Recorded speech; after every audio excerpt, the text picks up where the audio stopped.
Dying Spider, leg blades coming out, can 360-degree turn as he's hitting you, double laser beam from the front while rockets are raining down from you. And yes, in phase 2, he just flies into the sky and makes an annihilation beam of doom to completely take you out, while also being armor plated to doom so that your bullets and plasma shots barely do any damage. No worries though, there's one weapon you get before the fight that you can absolutely tear that stupid sea spider apart. And the best part with the build is, due to the way you play, you're constantly avoiding almost all the mechanics, and you don't have to worry about the one shots, the 10,000 damage you can do with one hit, and all that crap, because you have them constantly staggered on the ground. You saw the weapon already. It's the P4wnyhof pile bunker, and essentially hits a huge spike into your opponent. The range is relatively short, so you gotta get very up close and personal, and most important is the charge,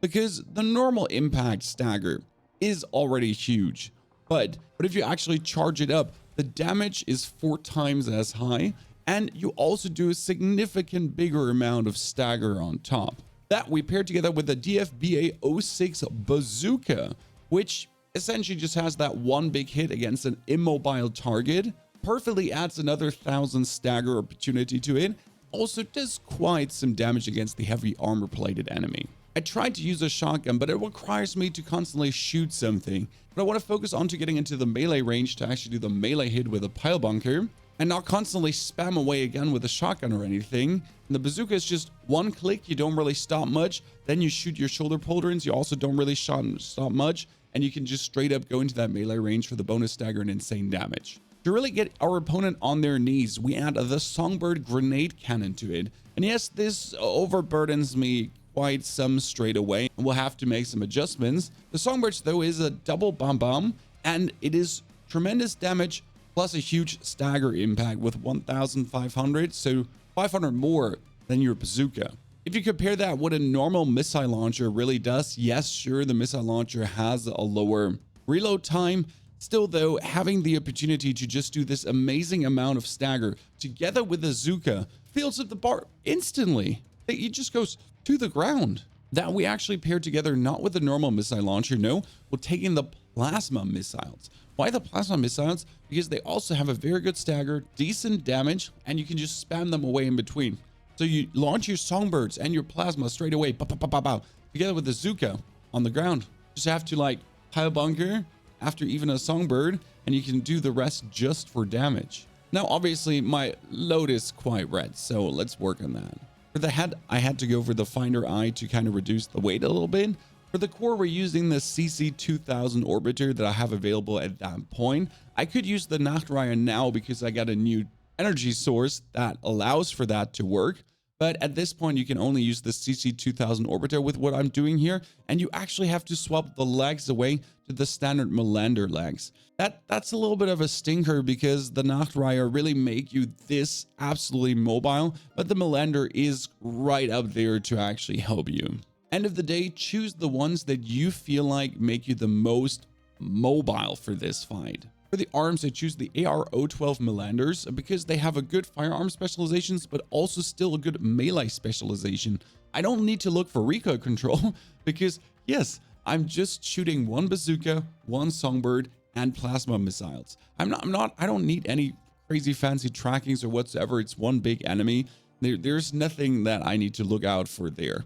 You could technically get the AAJ123 arms for the even bigger melee specialization, so that your pile driver piles even harder, since end of the day we're just using the cannons mostly for the stagger and not really looking actually for any kind of damage there. But this is a good compromise for bows. As you can see, some arms might actually get close to that, but mostly this is the good medium. As the booster, I had the BST G1 P10 on, but I have to say that was a mistake because the BST G2 works better for the melee attack thrust, so to actually get a little bit closer up and personal, but it also added a little bit of weight to it.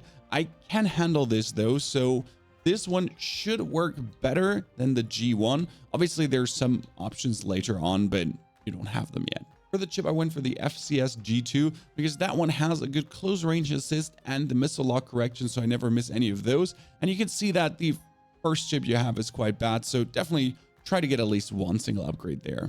And then as the power source, you notice I have quite one with a huge EN capacity right now, but what you have at that point is actually the AGJ098, because that works good. Technically, we could work with the DFGN02, which has a better recharge and recovers also faster. But in order to use this one, I think we need to swap the booster over to the BST G1 to really be able to wield it. So yeah, choose your poison here. Do you want a little bit of melee thrust better and a little bit better battery? Or are we going for the other battery that has a little bit more capacity, but the recharge is not that good?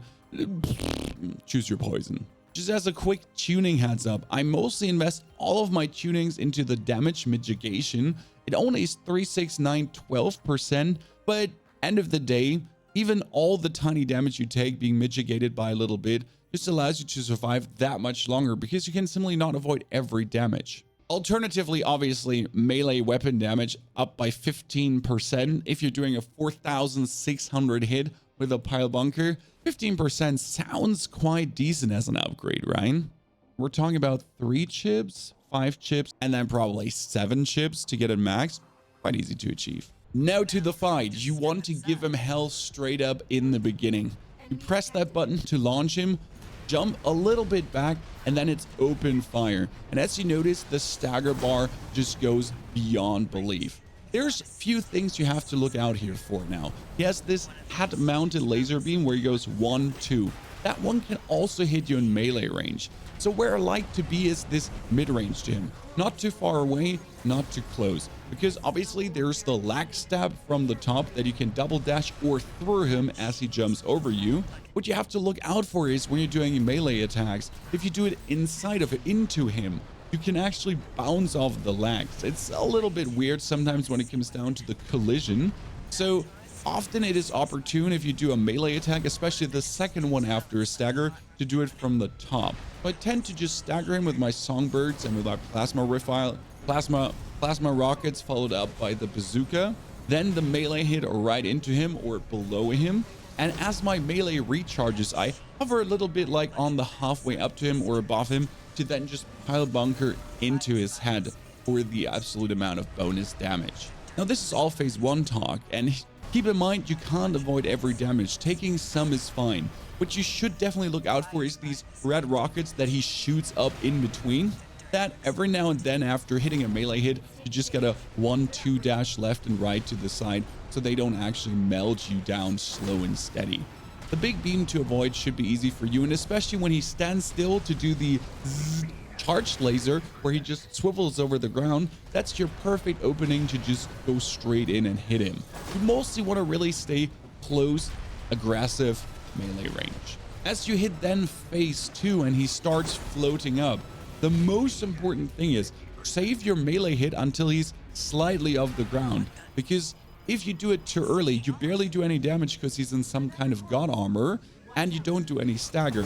But if he's like halfway going up already, and due to your lightweight frame, you can hover for quite some time, luckily. You can already give him 80% staggered with the 1 melee hit. Follow that out with a songbird, Zuka. You're just going to be like, in the air doing nothing, hovercopter. And then you can straight up go up there and do another melee hit. Optimally, you want to do a melee hit and then just keep hovering to then follow with a second melee hit. Don't even bother about using your songbirds or your plasma. Okay, the plasma you could use and the Zuka, but the songbirds kind of push you a little bit down due to being this big and you can't really do anything there. You manage to land 2 melee hits up there. The amount of damage you really pile on him is very good. If you have to land, that's where the recharge battery is really good, because you full again and straight up go up. Because if you stay on the ground, he's going to do that laser that pumps up and that does insane damage.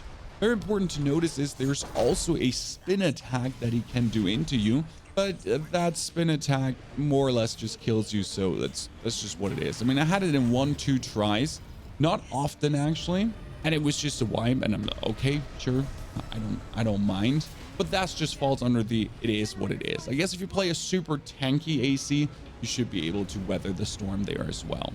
Ladies and gentlemen, I've seen some plasma rifles AC that could do an equivalent here, but I just really like the pile bunker because it was made so perfect for this boss fight. And heads up, there is going to be following some bosses where you'll be more than glad to actually have this weapon available. Now, if you're not stuck at the spider and you're rather looking for Balteus, there you go.